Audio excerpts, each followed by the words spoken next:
Who is it? Who is it? It's your daddy. Open up. Hey, y'all, it's Daddy. Daddy! Come on, y'all. Yeah. What up? Come here, come here, come here. Today on A Seat at the Table, we're celebrating Black fathers. So I like what I see when I'm looking at me, when I'm walking past the mirror. Don't stress through the night at a time in my life, ain't worried about if you feel it. Got my head on straight, I got my vibe right, I ain't gonna let you kill it. See, I won't change my life just fine.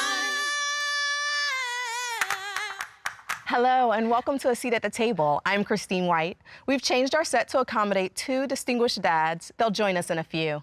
And I'm Monica Pearson. Moms are often celebrated, but dads, they need love too. Black dads in particular get a bad rap. And I'm Deneen Milner, unloving, absent, criminal, womanizer, deadbeat. Those are just a few of the stereotypes aimed at Black fathers. But you know what? We know different, and we're dispelling those myths right now. Because I had a fantastic father. Even though he was on the other side of the world, I lived in Georgia, he lives in California, and right when we got home from school, he was having his lunch break, so it was like 3 o'clock, 3-hour difference, and he would call us and do our homework over the phone during his lunch break while my mom was at work. And so we would fax him, you know, back in the day when it used to cost money to talk long distance, we would fax him our homework, or sometimes even if we had like an extra book, if the teacher had an extra book, we would send our books in the beginning of the school year, and he would follow our homework. That's how dedicated my dad was to being in our lives every single day. And so my mom always said my dad was a horrible husband, great father, which is true. I mean, I think you can have both. It's possible. You can be both. You can be not the husband, but be a good dad. Well, I had the opposite experience, unfortunately. My parents were childhood sweethearts. They got married when he came from home, the Army. And the marriage broke up when I was 3 years old. And I really didn't get to know my father until I was about to graduate from high school. He moved to another state. And my mother actually told me this story. And I have that shoe at home where the toe is showing. And she went to him and said, "Monty needs shoes."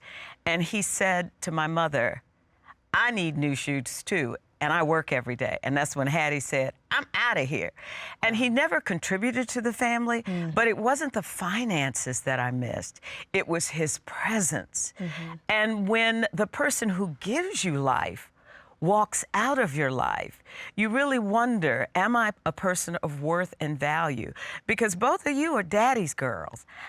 I was not a daddy's girl because I didn't have a daddy there. And my cousin Lee could not take his place. Right. My uncle could not take his place. Yeah. And so for me, I always wondered, how could you leave me? What was wrong with me that you felt, even if you moved to another state, that you would stay in touch with me? But, you know, I forgave him before he died, and that's the good thing. Now, see, my testimony is completely different, and I'm the first one to tell you that blood doesn't matter, that it is a connection, a bond.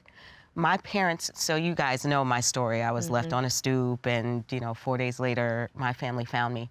But my dad is the one who tells me the story of wanting a daughter, and, you know, going out and actively seeking a daughter, and finding me in a basement in a crib all the way in the back in the dark, and looking in and saying, "Oh my God, she's such a cute little chocolate drop. I need to have her." And our relationship is above and beyond. Like, daddy's girl doesn't even begin to describe what our relationship is like. This man is my everything. You know, he very present, and there's nothing that he wouldn't do for me and his family. You know, as far as I know, he was a decent husband, but I can tell you he's a hell of a dad. And, you know, to this day, I could call him up on the phone and we can talk for hours just about nothing. There was nothing that made me happier than riding shotgun in my dad's Cadillac on Friday morning, because he worked overnight, right? And so he would, on Friday and Saturday was his weekend, and on Friday, We would wake up, he had like this little metal box he kept all his bills in, and he would go through his bills, and he would sit down and show me we had to pay the Macy's bill and the Sears bill and pay this bill and that bill, and he would write out his checks, and then I would ride shotgun while we went around paying all the bills. And then it would always end with ice cream cone at the mall. Do you know how that makes me feel? I know I am so jealous Yeah. of your relationships because I know how not having that kind of male image in my life really affected me in ways that I'm still dealing with. And I think that's when I got divorced, why it was so important that my husband and I, ex-husband and I, had joint custody, because I did not want my daughter growing up without a man who told her, you are valued, you are important, and giving her those life lessons that makes her very different from me, makes her very much stronger than me because of the presence of a father. Absolutely, absolutely. It cannot be underestimated how important they are. Yeah. How can we honor Black fathers without talking to them? When we come back, two amazing dads take their seat at the table. The absent Black father myth is the idea, the stereotypical and incorrect notion that African American fathers have very little contact with their children, if any contact at all.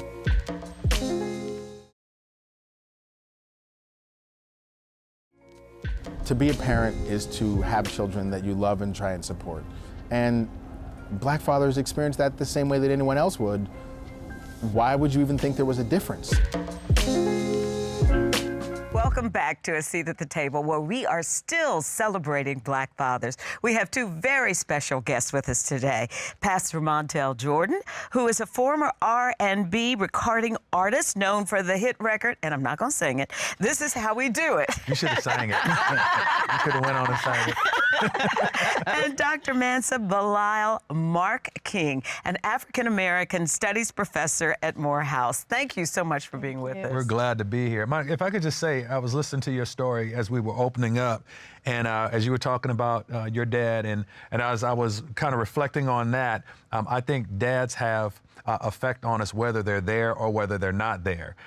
In my personal instance, I did not know that I was adopted until I was 16 years old. So I've never met my biological father, although I have had a father who stepped in, who adopted me, married my mom, and from that standpoint, was the man that raised me.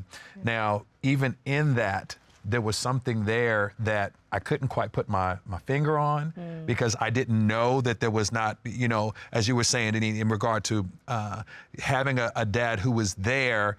I had a dad who was there, but there were still some pieces to the puzzle that I just couldn't quite figure out. Right. You know, it was, you know, kids would say to me, you know, how come you don't look like your daddy? You know, I'd be like, because I look like my mama. Like, I didn't know this until I was 16 years old. But my dad taught me work ethic. He taught me about providing. He taught me a lot of different things that were about being the provider of a home. What's your experience, Bilal?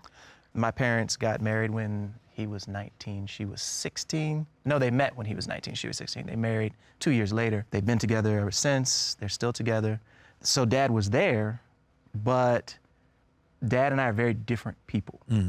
And while he had a lot that he could teach me, I guess I would say his teaching style and my learning style were too different for a lot of that to transfer. Fortunately, I got some of it, so I can, you know, I can fix a couple of things around the house. Only a couple. No, I call plumbers. I can change, you know, I used to be able to do a lot on a car, but then cars changed too much. But I actually learned a great deal from my mother and from people that I chose, that I gravitated to just anywhere that I met someone whose vibe matched my vibe. Well, see, my mom was less affectionate. My dad was really the affectionate one in my family.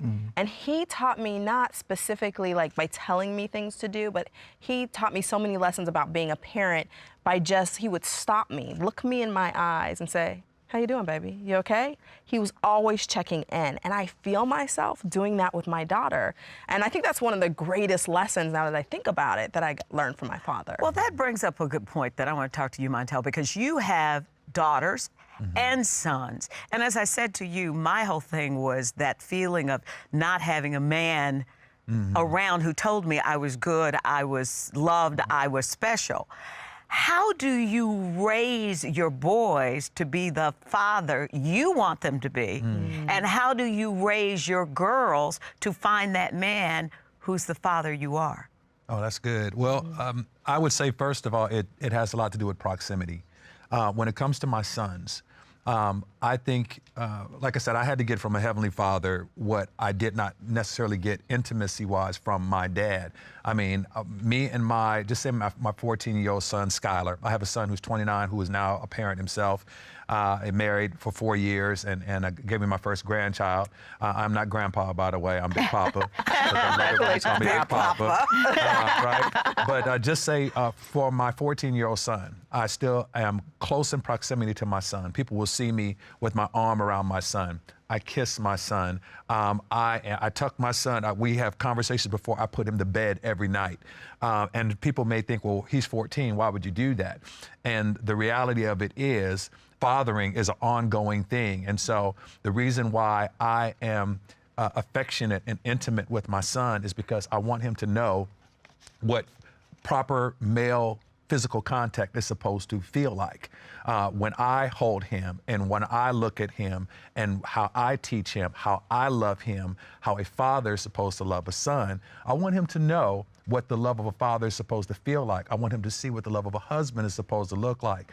And so I'm affectionate with his mom when he's around because I want him to see a husband loving his mom. So he's looking at it because, like what you just said there, Christine, is that your dad had a certain way of doing things. It was a certain way of saying things, but the things that he did, you probably did them more than what he said. And I want my sons to do what they see me do more than what they hear me say. In regard to my daughter, same thing. I have a 6-year-old, she's 6 yesterday, who I tuck into bed every single night. I take her on daddy-daughter dates. We'll go out, I ask her out. I'll say, hey, you want to go out with daddy, you know, to a movie? And she'd be like, sure. I'm like, well, hold on. Before you just say sure, you might want to talk to your mama first and find out if that's okay. Right. You know, and then she's yes, and then she'll dress up very nice. I dress up very nice. When she tries to open a door for her, I know she can open the door because women are strong and they're independent, but she doesn't have to open the door because she's seeing a father there setting the bar for the man that will eventually be there. I open the door.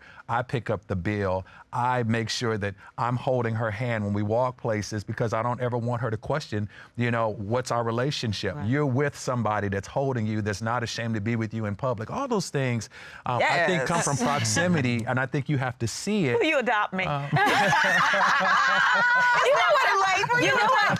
But you know what I'm really interested in knowing, and perhaps you can help me with this, Bilal, is what are some of the things that your dad did as a father that you want to improve upon, that you're doing differently? Maybe it didn't hurt you, maybe it wasn't a bad thing, but you've just generationally decided to do something different. The intellectual engagement piece.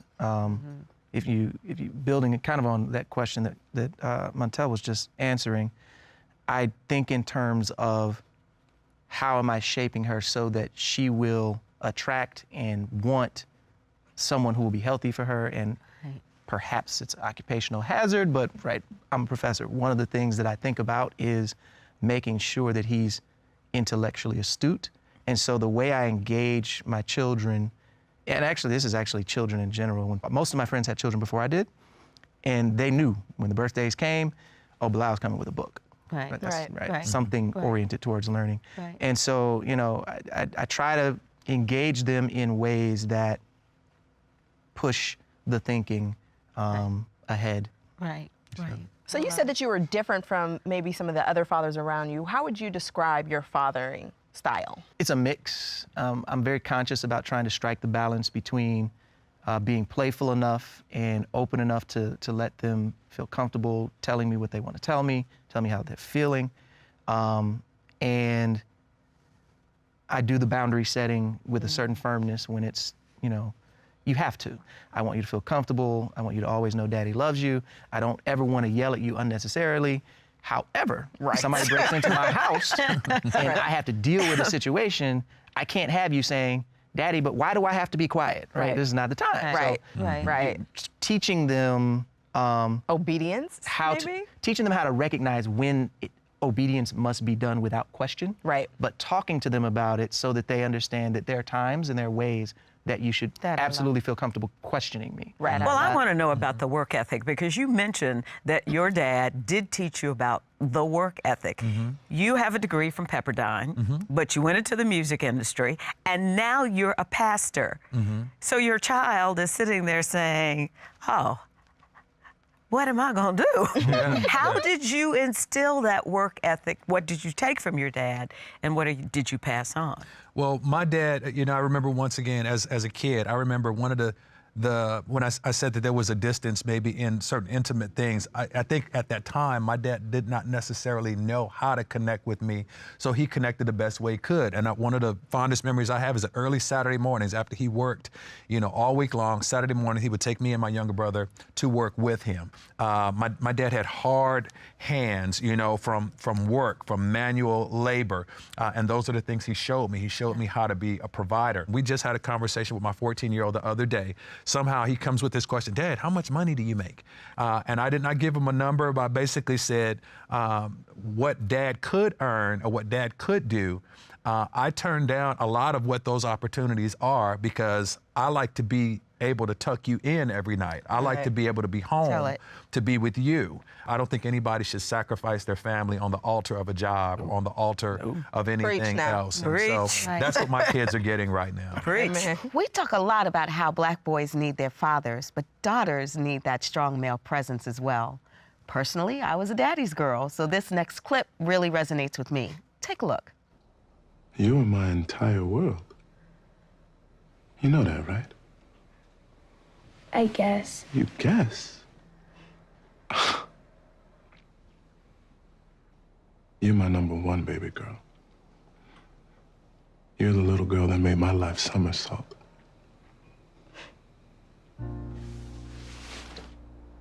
Yes, that is what I'm talking about. So, you know, the crier on the set, like...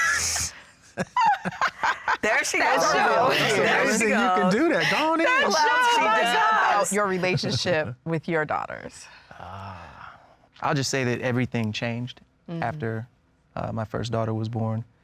I actually, most folks who knew me before I had children would say that I was that guy who, more than anything else, was probably identified with his work because I pursued a line of work that was so much part of my passions outside of work that it's all encompassing.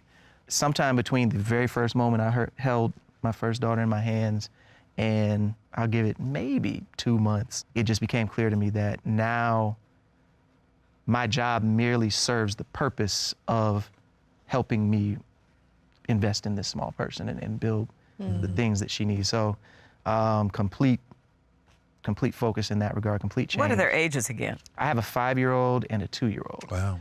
And so I'm trying to give them room to be who they're going to be because my 5-year-old, when she was 2, you know, she was switching from mommy's girl to daddy's girl.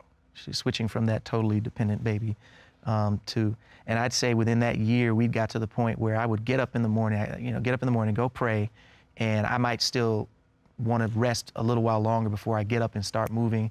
Well, here she comes out of the room and she'll crawl on top of me while I'm laying on the couch and go to sleep, right?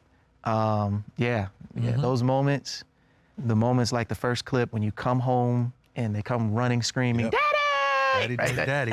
Yes. And you know, I hang around with a lot of older men, and the first thing they say is, enjoy it, brother. You know, take the time to enjoy this moment, right? Because as they grow and that no longer is what they do, you don't want to have missed it. Yes. Now, you all don't fit the quote unquote stereotype of dads. Can you all talk about that? You know, you find Black men so often being, as we said at the beginning of the show, deadbeat. And that's not true. That happens in all cultures. Right. Yeah. I guess the main thing that comes to my mind is when it comes to even Black manhood before Black fathering. Right. When it comes to Black manhood, most men cannot tell you when they became a man because there is this moment, and I think this is why Black fatherhood is so important. There's a moment where even me, 49 years old, I cannot tell you when I became a man.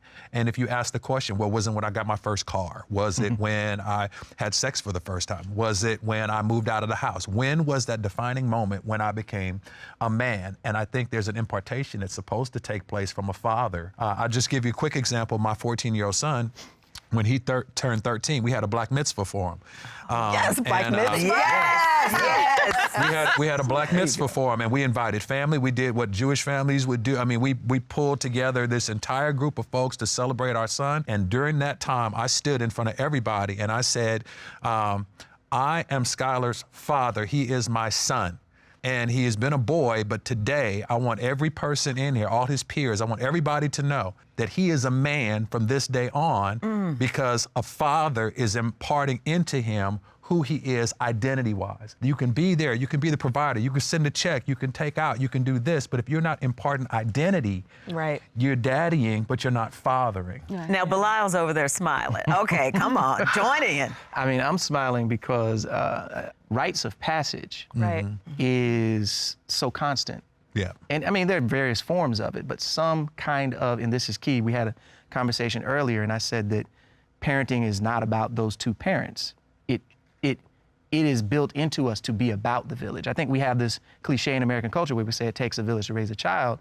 It's essential that a community is there to let you know that you are a man because you have become someone who now has rights and obligations, who now has to behave with a certain kind of responsibility because what you do or don't do doesn't just affect you, right? And so that, as you were talking, I was just nodding my head because I'm like, it's a beautiful thing. If I can just share this, and I think we agree on that. I think my one concern about the village, and I love the village, I think my one concern is that, especially in America, sometimes the village can form their own thought processes of what they want to instill in your children. And that's when me as a father, I'm like, hey, love the village, but I'm the father. Right. And if I'm imparting identity, I at least need to know that the village has identity that I have that's now being imparted into them. I love the idea that it takes a village, but sometimes there's a such thing as the village idiot, if you've ever heard that. I have an incredible personal relationship with my dad, but there's also just the energy of hearing you talk about your children that just fills my spirit with so much joy, and to be able to share this wisdom, this insight, and this very normal part of the life of Black communities. Right, we're talking about how fathers bring up little kids, right? But I'm a testament that even at age almost 50, my dad is still fathering me, right? Yeah. He's still raising me. And there's so many things that I'm learning from him. You know, my mom passed away. I thought that my dad would wither up and just fade away. And he just he blossomed, became this whole other person. This, you know, my mother had white all over the walls and had a very specific aesthetic. My dad hand-built his house, a house next door to the house that he was born and raised in. Wow. And then painted every wall, like all these different crazy colors, and said, I'm never gonna be married again. I'm too busy, you know, like being James. And that was impressive to me because it just showed me that he was not just my dad, but he was like a really strong man. And that was important to me. And I want that for my daughters, you know, and they're getting that. You know, like I think that you said earlier, someone who is not necessarily the best husband can be a good dad, and I have that, right? So, you know, my daughters have a very good father, and I'm proud of that, and I'm glad that I picked well for that in particular. My only final thought has to be that how I look back and I see you two young men who are responsible, but more importantly, you are setting the agenda and an example of what Black fatherhood is all about. And I guess I just want to say to those women out there, if you've had a child with someone, rather than worrying about the child support the child really needs is that father, Yes. particularly if Right. it's a girl. So Right. put aside that anger, Right. put aside that hate, and let him be a man. It's not always about the money, it's about the contact. I think I would have been a very different person had I had my father in my life. I have tried all my life to live up to what I wished he could have stayed with. And it was only recently with my mother's death that I learned. She provided the female side. The male side didn't come until my last father-in-law, who was the best dad I've ever had. Wow, interesting. Yeah. Wow. We've run out of time, but thank you, Dr. Bilal. Thank you, Montel Jordan, for being with us today. The conversation doesn't have to end here. Share your thoughts with us on social media. We're on Twitter, Facebook, Pinterest at ASATTTV. Thanks for joining us for A Seat at the Table. And in the words of Shirley Chisholm, if they don't give you a seat at the table, Bring a folding chair. Into this world, Daddy's little girl. Daddy made a soldier out of me. Ooh.